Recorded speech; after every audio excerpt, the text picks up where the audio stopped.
అతి తక్కువ బడ్జెట్తో మీ పర్సనల్ ఇంటర్వ్యూస్ మరియు వ్యాపార ప్రకటనల కొరకు ఈ నంబర్ని సంప్రదించండి.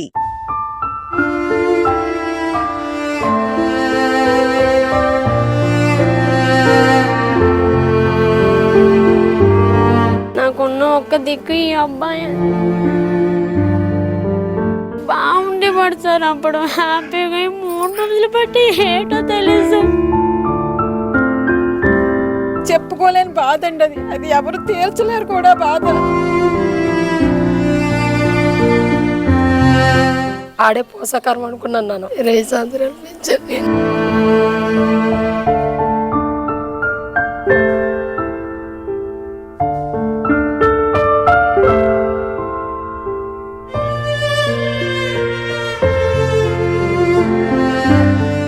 సమాజాన్ని పట్టి పీడిస్తున్నాయి సైబర్ నేరాలు.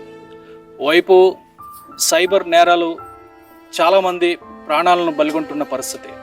ఇక ఇదే క్రమంలో విశాఖలోని కలెక్టరేట్ రోడ్లోని అంగడి దిబ్బలో ఈ వీధిలో ఒక యువకుడు కేవలం సైబర్ నేరానికి బలై తనువు చాలించాడు. ఇది మాత్రం చాలా దారుణమైన పరిస్థితి. రీసెంట్గానే అబ్బాయికి పెళ్లి కూడా జరిగింది. దాదాపు ఒక 50 రోజులు మాత్రమే అయింది తనకు పెళ్లి జరిగి.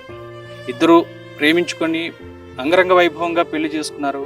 కానీ అబ్బాయి సైబర్ నేరానికి బలైపోయి ప్రాణాలు కోల్పోవటం వల్ల ఎవరైతే తన భార్య ఉందో కంట నీరు చూస్తే ఎవరైనా చలించాలనే చెప్పాలి. ఎందుకంటే తను చాలా చిన్న వయసులోనే భర్తను కోల్పోయింది కేవలం సైబర్ నేరానికి. సో మనతో పాటు ఉన్నారు, వాళ్ళతో మాట్లాడే ప్రయత్నం చేద్దాం. అమ్మా చెప్పండి అమ్మా, అసలు ఏం జరిగింది అతనికి? ఇప్పుడు మీకు వివాహం జరిగింది, మీ ఇద్దరికి పరిచయం ఎప్పుడైంది? సార్ మాకు పరిచయం అయ్యి ఇప్పటికి 2 సంవత్సరాలు అవుతుంది సార్. అది అంటే లవ్ చేసే పెళ్లి చేసుకున్నాం సార్.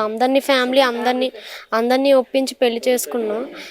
హ్యాపీగానే ఉన్నాం సార్, చాలా హ్యాపీగా ఉన్నాం. కానీ ఈ మధ్యలోని ఎవరో తెలుస్తారు 2000 తీసుకోవడం, ఆడెవడో సైబర్ ఎవరో తెలుస్తారు వాట్సాప్ నుంచి ఆ న్యూడ్ పిక్స్ పెట్టడం, మా హస్బెండ్కి అరేంజ్మెంట్ చేయడం, అవన్నీ ఏవేవో మెసేజ్లు అవన్నీ పెట్టడం వల్ల తన మనస్తాపకు గురయ్యి అదొక ఫీలింగ్. అంటే ఎవరికి చెప్పుకోలేక తనలో తనే కుమిలిపోయి ఆ రూమ్కి వెళ్ళి అలా చేసేసుకున్నాడు సార్. అంటే 2000 రూపాయలే లోన్ యాప్ తీసుకున్నారా? సరిగ్గా మాకెవరికి చెప్పలేదు సార్. 2000 అని మాకెవరికి చెప్పలేదు. నాకు తెలిసింది ఎప్పుడంటే 7వ తారీఖు శనివారం. అప్పుడు నాకు మెసేజ్ వచ్చింది సార్, ఇలాగా హలో అని పెట్టారు సార్. ఎవరు అనుకొని నేను రిప్లై ఇవ్వలేదు. తర్వాత అప్పుడు చూస్తే ఏవో పిక్స్ పెట్టడం, వల్గర్గా మెసేజ్లు పెట్టడం, నా రేటు 2000 అని పెట్టడం, నువ్వు కానీ డబ్బులు ఇవ్వకపోతే నీ పిక్ పబ్లిక్లో పెట్టి, నీ నెంబర్ పబ్లిక్లో పెట్టి నేను వైరల్ చేస్తామని ఇంగ్లీష్లోని ఫస్ట్ ఇంగ్లీష్లో మెసేజ్ చేశాడు. ఇంగ్లీష్లో మెసేజ్ చేశాడు సార్. తర్వాత నేను రిప్లై ఇచ్చాను సార్. నేను పంపించేస్తాను 2000 అని చెప్పేసి స్కాన్ పంపించాడు సార్. ఆ స్కాన్ పంపించేస్తే నేను వెంటనే 2000 పంపించాను. 2000 పంపించిన తర్వాత వాట్సాప్ కాల్ చేసి హిందీలో మాట్లాడుతున్నాడు సార్. నాకు హిందీ రాదు సార్, అది హిందీ అర్థం కాలే. నేను కట్ చేస్తాను సార్, మళ్ళీ చేస్తున్నా, నేను కట్ చేస్తాను సార్. తర్వాత మా హస్బెండ్ వచ్చాడు సార్. అదొక రకంగా అలా ఉండిపోయా. తను ఏంటంటే తన వాట్సాప్ ఫ్రెండ్స్ అందరికీ షేర్ చేసేస్తారు. మా అలా అందరికీ మొత్తం ఫ్రెండ్స్ అందరికీ వెళ్ళిపోవడం వల్ల షేర్ చేస్తాడు సార్. అదంతా తనకి కాల్స్ వస్తున్నాయి సార్. అడిగాను సార్ ఇలాగ ఏంటంటే తను ఏం చెప్పలేక, తను ఎవరితో ఏం షేర్ చేసుకోక తనలో తను కుమిలిపోయి అదొక ఇలా షివరింగ్ అయిపోతున్నాడు సార్. అది 3 రోజులు బట్టి డల్గానే ఉన్నాడు సార్. అంతకుముందు హ్యాపీగా ఉన్నాడు సార్, అదేం లేదు. ఈ 3 రోజులు బట్టి తినట్లేదు సార్, అన్నము తినట్లేదు, డల్గా. చాలా బాగుండేవాడు సార్, అప్పుడు హ్యాపీగా 3 రోజులు బట్టి ఏటో తెలుసు. శనివారం చచ్చిపోతున్నాను, శుక్రవారం అన్నం తినలేదు సార్. శుక్రవారం అమ్మ అన్నం తినమ్మంటే తిన్నా, నాకు ఆకలి వేయట్లేదని అమ్మతో చెప్పాడు సార్. పాలు ఒకటే తాగేసి పడుకున్నాడు సార్. వేరే ఏటైందో ఆ రోజు శనివారంకి ఇలా జరగడం, ఆ పిక్స్ అందరికీ షేర్ చేసేయడం.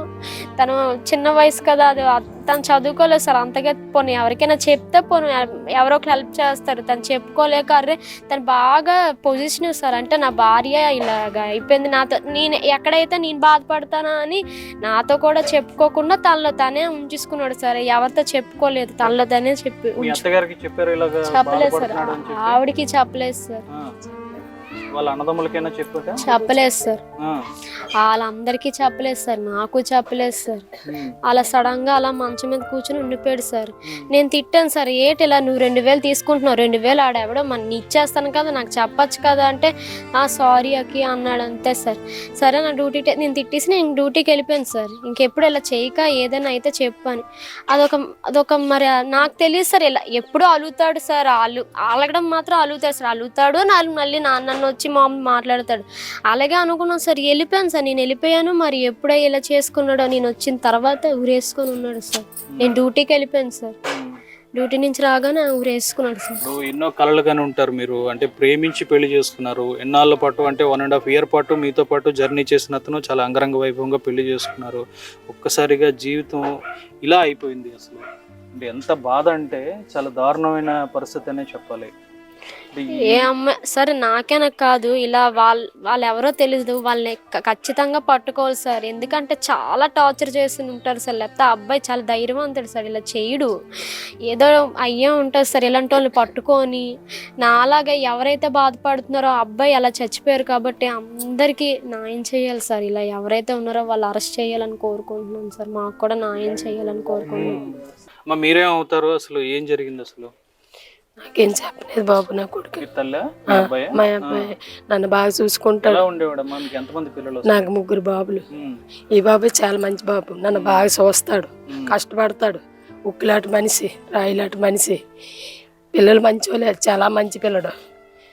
ఆడే పోషకారం అనుకున్నాను నేను.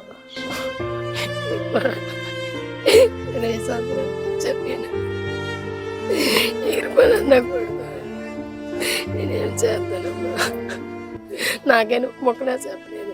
ఎవరా నరేంద్ర ఇలా చేసావు, ఆ పిల్ల బాధపడుతుందా మేడ మీదకి వెళ్ళి, ఇలా చేయడం తప్పు, నాకు చెప్తే నేనే ఇచ్చేస్తాను కదా డబ్బులు ఆ ఇంట్లో ఉన్నాయని నేను అంటున్నా.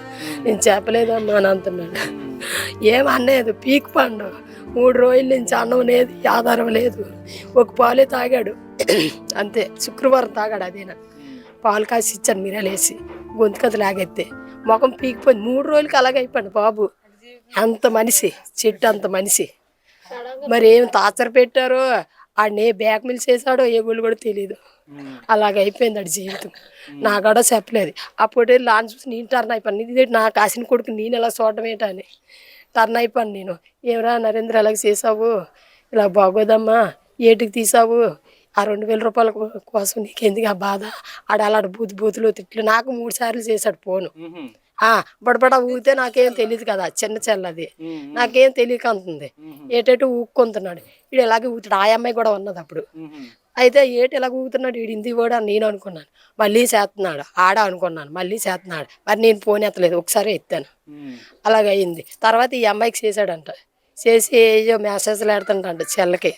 మెసేజ్లు ఎట్టేటేటో అంటున్నాడంట. అప్పుడు మళ్ళీ 4 గంటలకు కరెక్ట్గా డ్యూటీ నుంచి వచ్చింది 3:30కి. వెంబిరిపోతున్నాడు పిల్లడు, బెంగెట్టేసుకుని ఉండు, డిగిలు కొన్నాడు. ఏడు పని చేయట్లేదు ఆడు బొర్ర. ఫస్ట్ ఆ గదిలోకి వెళ్ళి తలుపేసుకున్నాడు, కుక్కనెట్టుకెళ్ళి. కుక్క ఉండిపోయింది బాబు, తలుపు తీరా అని తీసేశాడు. మళ్ళీ తీసేసిన తర్వాత ఇందులోకి వెళ్ళాడు. ఇందులోనికి వెళ్ళి ఏటుకి వెళ్ళాడో నాకు తెలియదమ్మా. నాతో ముక్క అన్నాడు అంతే. బాబా అన్నం తిను, తానం చెయ్యను అంటే, అమ్మ నన్ను తిన్నమ్మా, నేను అక్కడ తినేసానమ్మా డ్యూటీలోనే అంటున్నాడు నా కొడుకు. నువ్వు డ్యూటీలోనే ఎప్పుడు తిన్నావు కొడుక, నువ్వు ఇంటికాడ అన్నం అడుగుతావు అని నేను అంటున్నాను. బాగా ఇదైపోండి మనిషి. అయితే అమ్మా నువ్వు నన్ను 4 గంటలు లేపేమ్మా డ్యూటీకి, నేను ఉదయాన్నే వెళ్ళాలా అన్నాడు. అంతే ఒక్క మొక్కే అన్నాడు నా కొడుకు. నేను ఆ సోఫా మీదే ఉన్నాను. ఇంట్లో తలుపు ఎలాగెట్టుకున్నాడు తెలియదు. టేబుల్ పైన పీడెక్కి పెట్టేశాడు, సీలింగ్ పైన ఆపేశాడు.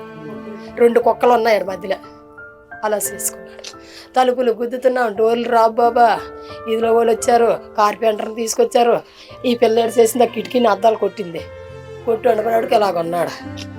తన చీర అది, ఆయన చీర తీసుకుని నా బాబు వేసుకున్నాడు. అలాగే అయింది. నా కొడుకు చాలా మంచివాడు బాబు, పోషకారం, చాలా మంచి కుర్రాడు. ఎటువంటి కుర్రాడు అది కుర్రాడు. నా కోసం ఆలోచిస్తాడు నా కొడుకు. చూస్తున్నాం ఆ తల్లి ఆవేదన. అంటే తన కొడుకుని కోల్పోయాడు, నిండి జీవితాన్ని వృధా చేసుకున్నాడు అని చెప్పి ఆ తల్లి ఆవేదన చూస్తే చాలా బాధగా ఉంది. ఏదేమైనా ఆర్థిక అవసరాల నిమిత్తం ఆన్లైన్లో లోన్ల కోసం అని చెప్పి ఎన్నో యాడ్స్ వస్తూ ఉంటాయి. వీళ్ళు టెంప్ట్ అయ్యి ఆన్లైన్లో లోన్స్ తీసుకున్న తర్వాత అసలు కథ స్టార్ట్ అవుతుంది. వాళ్ళు టార్చర్ చేయటం చాలా దారుణంగా. అంటే ఈ అమ్మాయి విషయంలో మనం చూస్తే అమ్మాయిని మానసికంగా వేధించేలాగా అందరికీ ఆ ఫొటోస్ ఏవైతే మార్ఫింగ్ ఫొటోస్ షేర్ చేసి అన్యాయంగా ఒక నిండు జీవితాన్ని అయితే బలిగొందనే చెప్పాలి. ఇలాంటి దుర్మార్గులకు ఎలాగో శిక్షలు అనేవి పడాలి. నిజంగా అసలు సైబర్ క్రైమ్ అనేది ఇంకా పటిష్టంగా ఉండి ఇలాంటి ఘటనలు మరలా పునరావృతం కాకుండా ఇంకెవరి జీవితాల్లోని ఇలా జరగకుండా మాత్రం అధికారులు చర్యలు తీసుకోవాల్సిన అవసరం ఎంతైనా ఉందని చెప్పాలి.